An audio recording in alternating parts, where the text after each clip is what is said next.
Welcome to the Locked On Titans podcast. I am your host, Tyler Rowland. Titans fans, it is a special Friday night edition of the Locked On Titans podcast. Want to update you guys on all of the latest Tennessee Titans news over the last 24 hours. We got some changes to the Tennessee Titans practice squad, and we also got the final injury report of the week. So going to go over all of that relevant information with you guys in a Friday night special edition of the Locked On Titans podcast. Let's get it. You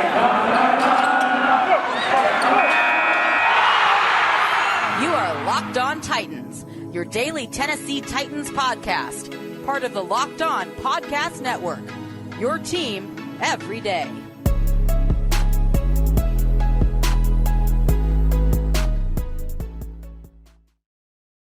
We are going to talk Tennessee Titans roster moves and the latest injury report. Before we do, just want to remind you guys about BuiltBar.com, the best tasting protein bars in the galaxy, but it's not just the taste. They're healthy for you as well. Low calorie, low sugar, high protein, high fiber. A perfect combination for a guilt-free snack or just a healthy meal substitute. Make sure that you go to BuiltBar.com today. Use promo code LOCKED15 for 15% off. Let's dive into this Tennessee Titans news. And first and foremost, we are going to talk about the moves made on the Titans practice squad. And of course, the Titans have been dealing with injuries at kicker and dealing with all of the shuffling, not just this year, but seems like for the last 2 years, if we're being honest. But we got some more shuffling in the kicker department on Friday. The Titans, now that they have moved Randy Bullock up to the active roster to be the starting kicker, they needed to have a backup kicker on the practice squad, and they have brought back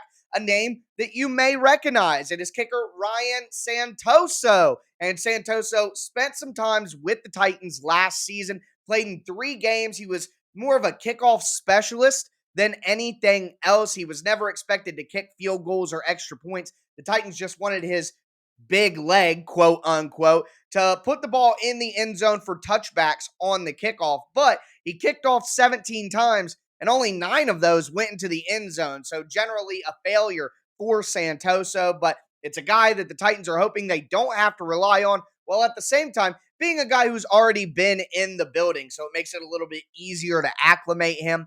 Now, the other move that the Titans made, the corresponding move, they had to open a roster spot on the practice squad. And to do so, they have waived offensive tackle Christian DeLauro. Now, DeLauro started at left tackle for the Titans throughout the preseason. I thought he had some decent moments, but ultimately he's not good enough to be on the 53-man roster. I'm surprised, though, that they are letting him go from the practice squad. I would expect the Titans to try to get DeLauro back on the practice squad as the roster continues to shuffle throughout the season. He'll be one of those names that I bet will return at a later date. But that's the moves that the Titans have made on the practice squad, just adding a kicker in Ryan Santoso, and then, of course, cutting tackle Christian DeLauro. The bigger news of the day is about the Titans injury report, the final injury report of the week before the game against the Seahawks. Now, because the Seahawks are out on the West Coast, they have not released their final injury report yet. So I don't really have anything to report for you guys on the Seattle front, but we can go over the Titans injury list, and it is extensive. So number one, we're just going to go down the list name by name. Outside linebacker Bud Dupree with a knee injury, probably recovering from the ACL that he tore last season. He did not participate on Wednesday, was limited on Thursday, and then limited on Friday. He goes into the game with a questionable designation. I do think that Bud Dupree will ultimately play in the game. If he doesn't, well, that is a very poor reflection on the Titans coaching staff and the Titans medical staff. If Bud Dupree was not ready to play in a game after tearing his ACL and recovering, and the Titans put him out there in week 1 and he suffered a setback, that means he was not ready to go.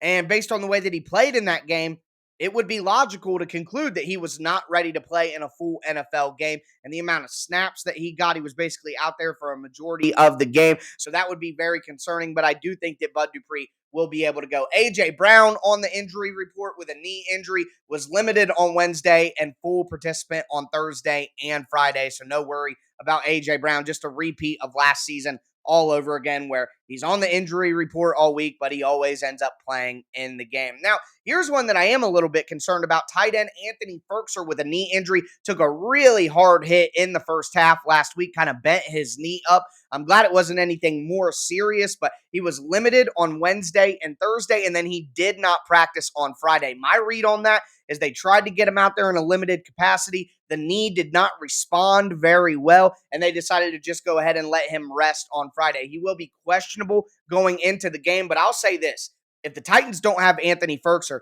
that is a major concern. I talked yesterday about how the Seahawks defense can be vulnerable in pass coverage over the middle of the field. Jordan Brooks and Bobby Wagner were targeted 14 times last week against the Colts. They gave up 12 completions for 88 yards and a touchdown. If the Titans don't have their primary tight end over the middle passing option, that could be rough because Jeff Swaim and Michael Pruitt are much more of the blocking tight end type than they are the receiving type.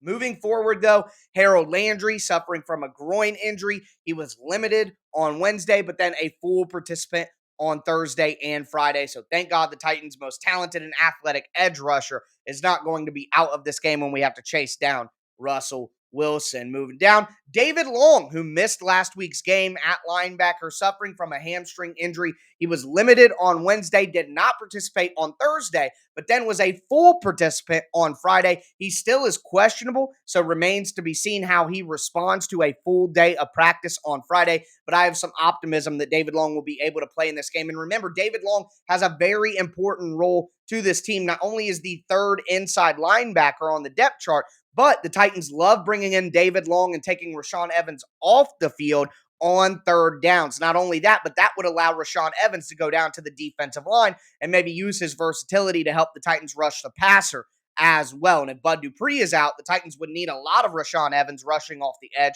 So if David Long could play, that would be important. Now, the only player that's been ruled out so far is Caleb Farley with a shoulder injury. He was a full participant on Wednesday, but then did not participate on Thursday or Friday. And I think this is a major concern because one thing I mentioned in my game preview is Caleb Farley is the only player in the Titans secondary with, and I'm not saying he can do this well, I'm just saying he's the only person who checks the boxes.